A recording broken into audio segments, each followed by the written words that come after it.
La Tasmanie se situe juste au sud de l'Australie, séparée du continent par le détroit de Bass et bercée par l'océan austral sauvage. Son paysage mêle montagnes abruptes, forêts denses, rivières sinueuses et côtes spectaculaires, avec plus de 40% du territoire classé en réserve protégée. Le climat tempéré de l'île apporte des hivers froids et des pluies régulières, surtout dans la partie ouest. La géographie rude et l'isolement ont freiné l'expansion des villes, laissant une grande partie de la Tasmanie façonnée par la nature. Pendant des milliers d'années, les peuples aborigènes ont vécu ici, leurs traditions étant intimement liées à la terre. Au XIXe siècle, la Tasmanie est devenue une colonie pénitentiaire. Les Britanniques y ont établi des prisons, des ports et des routes intérieures pour contrôler le territoire, envoyant des centaines de condamnés à travers la mer. Des punitions sévères, le travail forcé et les missions religieuses ont forgé l'identité précoce de la région. Les traces de cette époque subsistent dans les bourgs ruraux et sur les côtes escarpées. Aujourd'hui, la Tasmanie conserve une atmosphère particulière. Petits villages, routes désertes et un rythme de vie plus lent que celui du continent.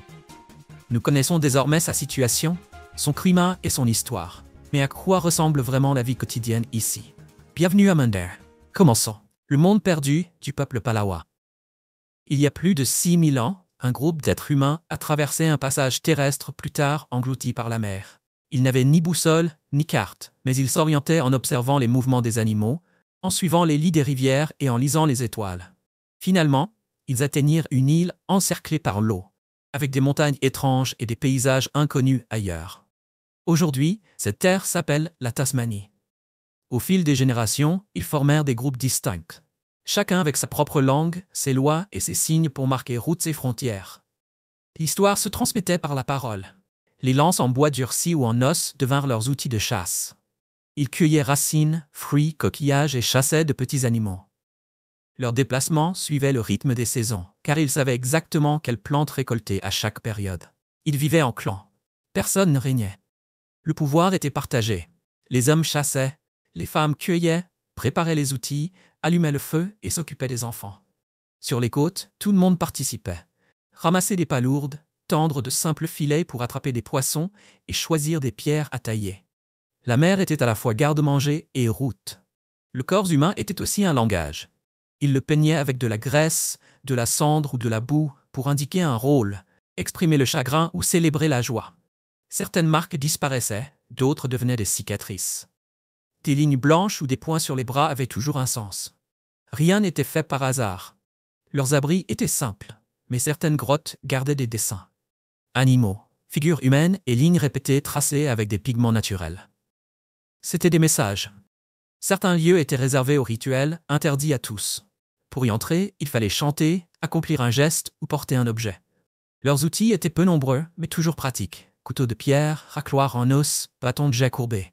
Ce qui manquait, ils le fabriquaient. Rien n'était accumulé. Tout n'avait de valeur que tant que cela servait. La valeur résidait dans l'usage, non dans la quantité. Le feu était parfaitement maîtrisé, pour cuisiner, éclairer ou nettoyer.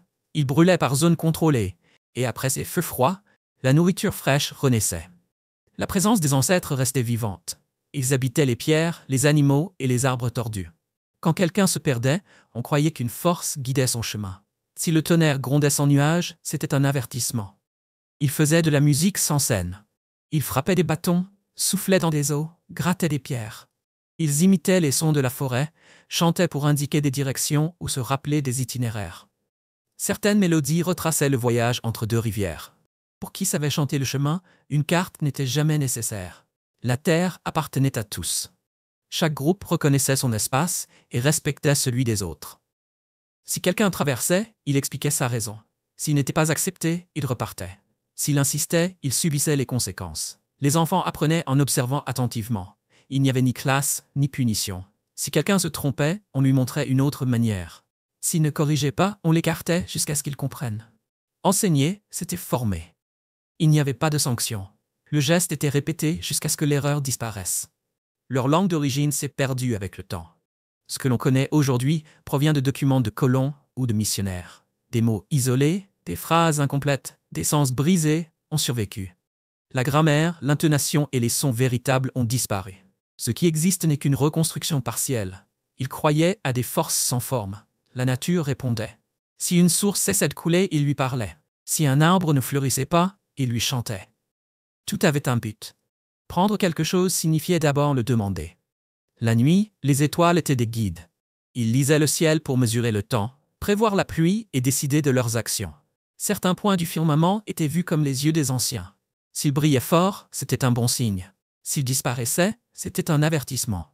Les conflits se réglaient par les mots. Quand les mots ne suffisaient pas, ils se battaient. Jamais pour un territoire, mais par respect. La confrontation pouvait être physique, symbolique ou gestuelle. L'important était de rétablir l'équilibre. Gagner n'était jamais l'objectif. L'île des Châtiments.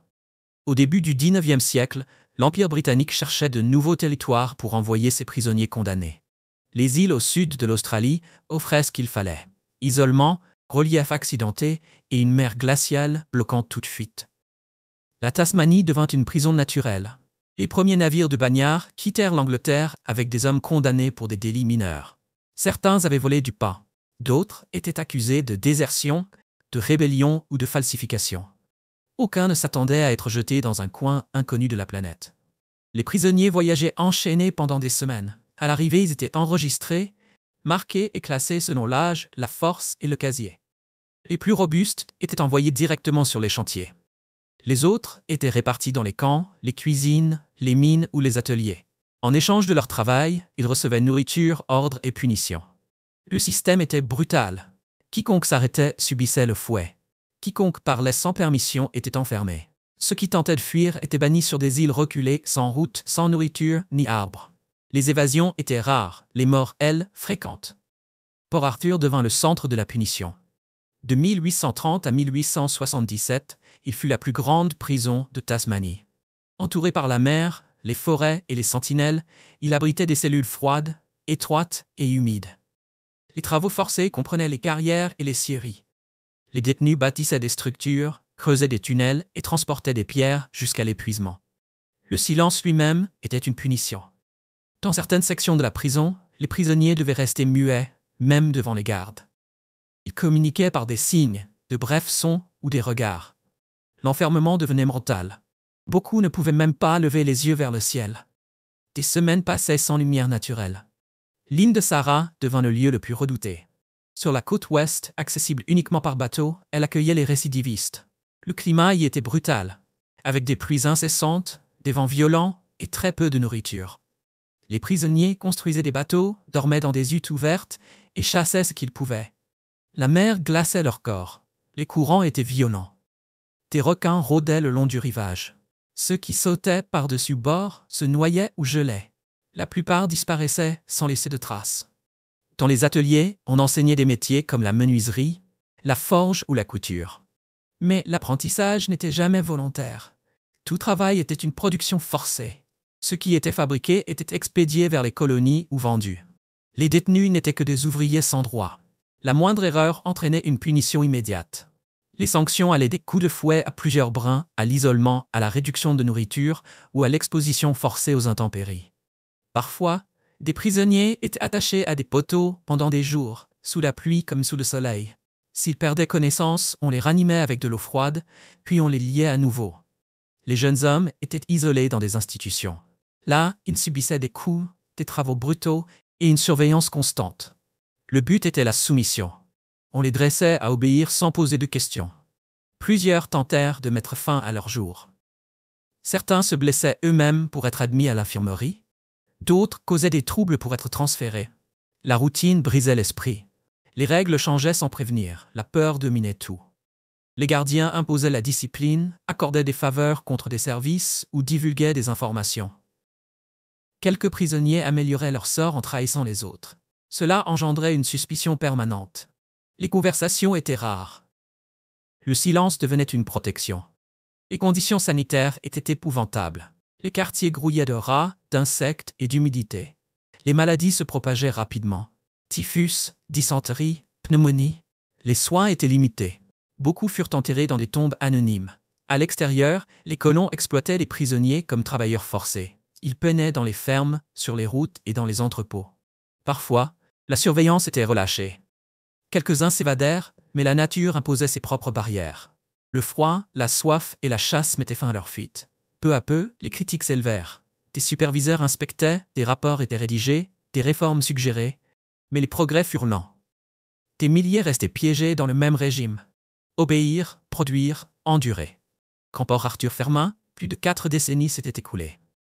Restèrent des bâtiments vides, des outils rouillés et des récits de douleur. Certaines murailles tiennent encore debout, des griffures, des taches et des numéros gravés à l'ongle subsistent. Aujourd'hui, ces lieux se visitent comme sites historiques. Des billets sont vendus, des visites guidées organisées, des couloirs et des cellules exposées. Mais dans chaque pierre se cache une histoire. Il existe des noms jamais consignés. Il existe des corps sans issue. Les femmes condamnées. Lorsque la Tasmanie devint une colonie pénitentiaire, ce n'étaient pas seulement les hommes qui y furent envoyés. Des femmes arrivèrent aussi. Toutes n'étaient pas des criminels endurcis. Certaines avaient volé du pain, des vêtements ou des ustensiles. D'autres avaient menti pour protéger un membre de leur famille. Presque toutes furent jugées sans défense. Une fois condamnées, elles furent embarquées sur des navires pour des traversées qui duraient des mois. Elles arrivaient malades, sous-alimentées ou enceintes. À leur arrivée, elles étaient inspectées, répertoriées et réparties. Certaines furent envoyées dans des usines pénitentiaires. D'autres furent affectées comme domestiques dans des maisons. Beaucoup restaient sans affectation. Elles devinrent alors des épouses de forçats. Un statut sans droit, entièrement disponible pour les colons et les soldats. La prison féminine de Cascade devint tristement célèbre. Des jeunes, des vieilles, des femmes enceintes ou fraîchement débarquées y furent enfermées. Le travail y était implacable. Couture, lessive, cuisine. Mais ce n'était là que le travail visible. Sous terre, des tunnels existaient. Et dans ces tunnels, les règles changeaient. Des réseaux secrets d'échanges sexuels apparurent. Certains responsables autorisaient des visites nocturnes. D'autres vendaient l'accès aux femmes. Si l'une était jugée attirante ou docile, un prix lui était attribué. Ce prix n'était jamais écrit. Il se négociait dans les couloirs sombres. Les abus étaient constants, ils n'étaient jamais signalés. Personne n'écoutait. Si une femme résistait, elle était punie. Si elle parlait, elle était isolée. Si elle tombait malade, elle était rejetée. Certaines furent forcées à des actes devant d'autres. D'autres furent prêtées comme faveur. Certaines tombèrent enceintes sans savoir qui était le père. Si l'enfant naissait, il était retiré. S'il mourait, il était enterré sans nom. Dans ces tunnels, des rituels avaient lieu. Ils n'étaient pas religieux. C'étaient des pactes de silence. Une porte menait à des groupes qui contrôlaient ces espaces cachés. Certaines femmes les dirigeaient. Elles n'étaient pas libres, mais elles régnaient dans l'enfermement. Elles utilisaient des mots codés, des marques sur les murs et des objets dissimulés pour communiquer. Si une nouvelle arrivait, elle devait passer des épreuves. Certaines infligeaient de la douleur. D'autres exigeaient l'obéissance. Les bordels clandestins n'avaient pas d'adresse fixe, ils se déplaçaient. Ils changeaient à chaque descente. Ils se cachaient dans des maisons, des entrepôts ou des caves souterraines. Des passages reliaient les bâtiments. Aucun plan n'était dessiné. Chaque chemin était mémorisé. Une porte marquée signalait le passage. Si une bougie restait allumée, c'était un avertissement. Certaines femmes utilisaient ce réseau secret pour survivre. Elles obtenaient nourriture, couverture ou faveur en échange d'obéissance. D'autres tentaient d'échapper au système, mais il n'y avait pas de sortie. Celles qui fuyaient et étaient reprises avaient la tête rasée, la peau marquée à l'encre et étaient envoyées dans des cellules d'isolement. Les récidivistes étaient enfermés dans des lieux sans fenêtres ni eau. Les punitions différaient de celles infligées aux hommes. Les femmes étaient affamées, privées d'hygiène et laissées dans le noir pendant des jours. Certaines étaient forcées de rester debout dans des cabines exiguës. Si elles s'effondraient, elles étaient battues. Si elles pleuraient, elles étaient réduites au silence. Personne, à l'extérieur, ne savait ce qui se passait à l'intérieur. Dans certains quartiers de Hobart, on parle encore aujourd'hui des tunnels. Des récits évoquent des passages sous la ville, des chambres closes et des portes menant nulle part. Certains vieux bâtiments révèlent des plans inachevés. Les entrées furent murées.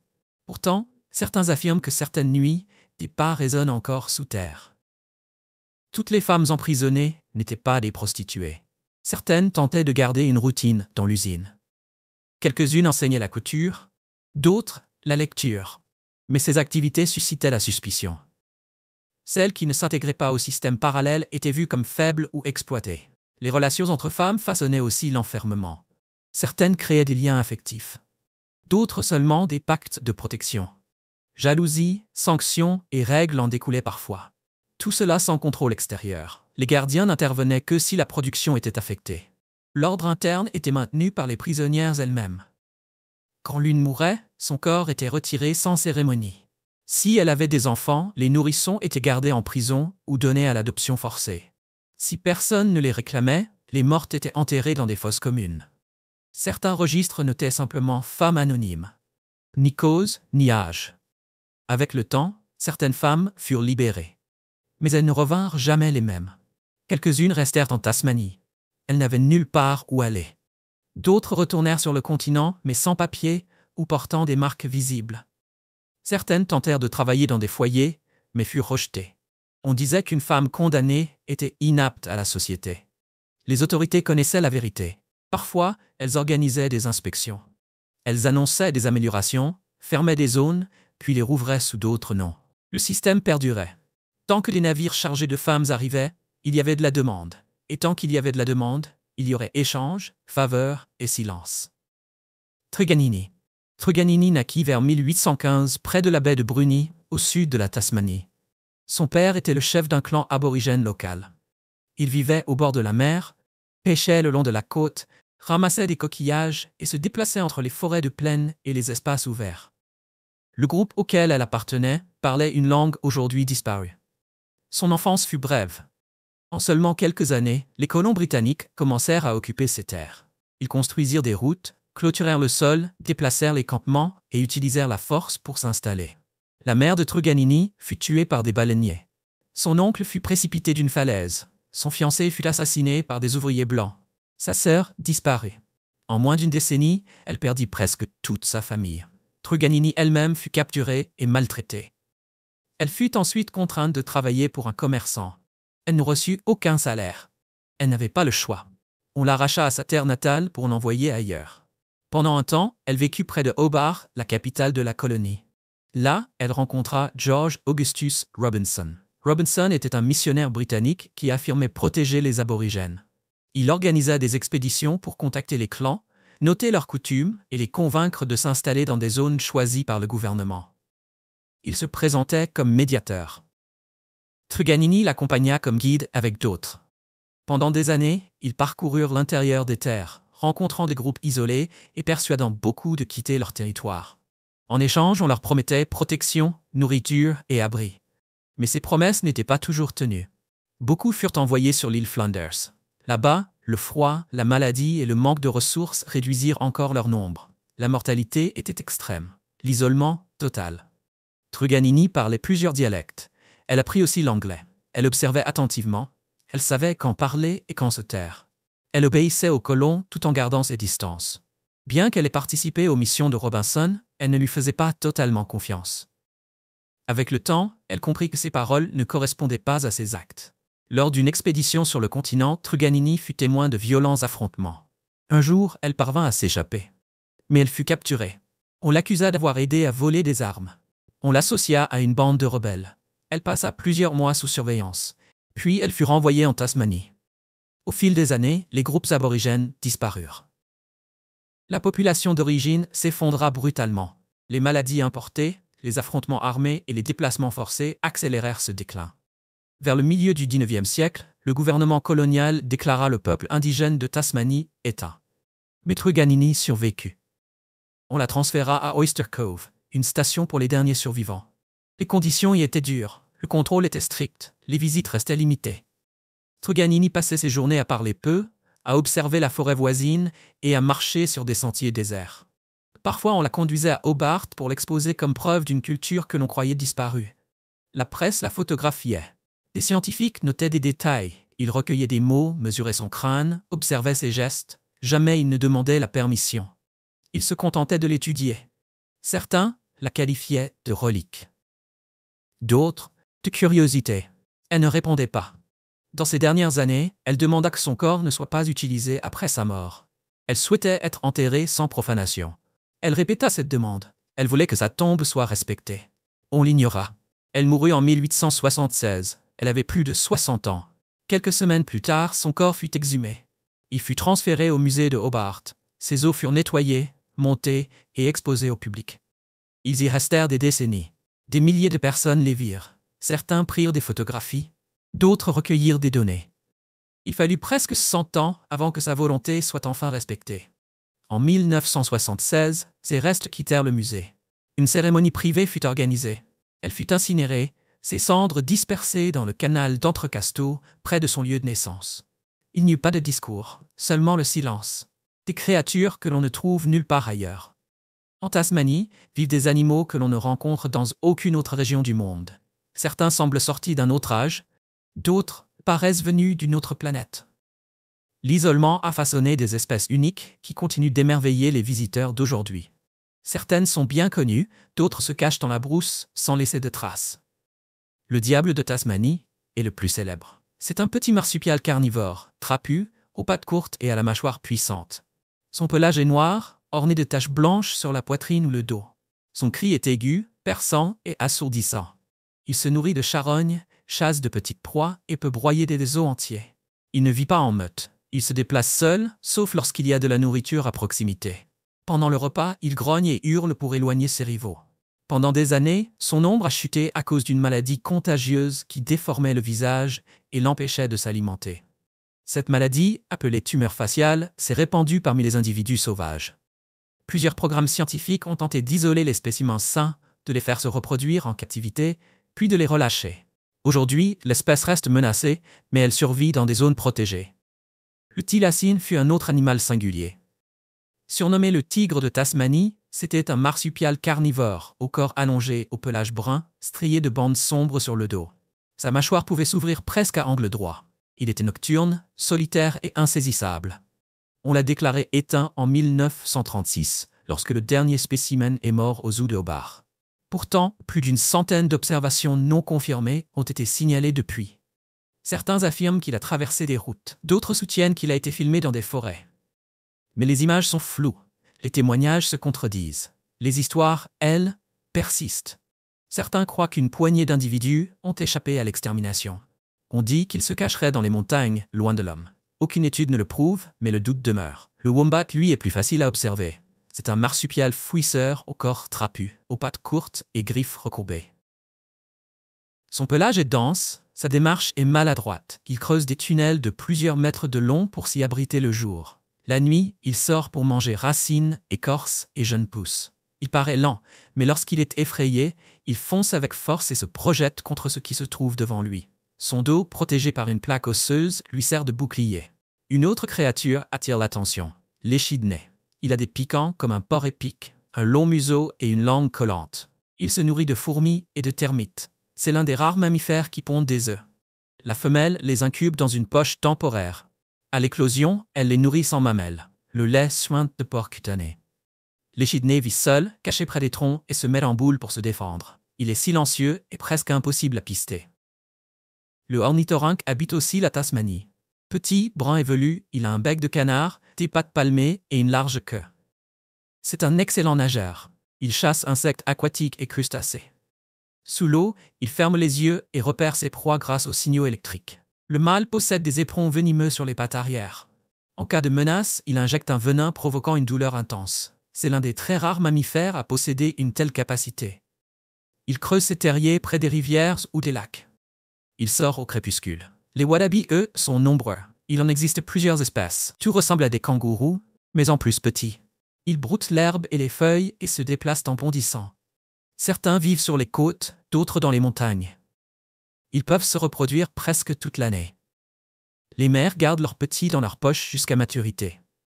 Ils n'attaquent pas, mais acculés, ils frappent de leurs pattes arrière. Les possums à queue en anneau sont également courants. Ils vivent dans les arbres, dorment le jour et sortent la nuit. Ils mangent fruits, feuilles, insectes et œufs. Ils s'adaptent facilement aux villes. Parfois, ils entrent dans les maisons à la recherche de nourriture. Leur cri est aigu. Leur queue leur sert à agripper les branches. Ils bondissent aisément d'arbre en arbre. Ils ne sont pas agressifs, mais peuvent mordre lorsqu'ils sont piégés. Seul l'État peut vous voir en Tasmanie. Même sur les sentiers où personne ne passe, le système enregistre chaque pas. Des caméras occupent des angles précis. Certaines sont visibles, d'autres dissimulées. Elles surveillent les entrées, les trajets et les horaires. Elles ne clignent jamais. Elles ne posent pas de questions. Elles enregistrent simplement. Sur les routes reculées, des capteurs fixés sur des poteaux détectent les plaques d'immatriculation, les vitesses et les directions. Quand un véhicule change de trajet à plusieurs reprises, l'action est consignée. Le but n'est pas la poursuite, mais l'archivage. Chaque embarcation est enregistrée à l'entrée ou à la sortie. Les dates, les noms et les objectifs sont notés, quelle que soit la taille. Ceux qui cherchent à éviter les rapports sont repérés grâce au suivi des signaux. Si des coordonnées manquent, des patrouilles sont envoyées. Les sites restreints sont surveillés depuis le ciel. Des drones survolent les zones inaccessibles. Ils enregistrent uniquement quand un mouvement apparaît en dehors des chemins attendus.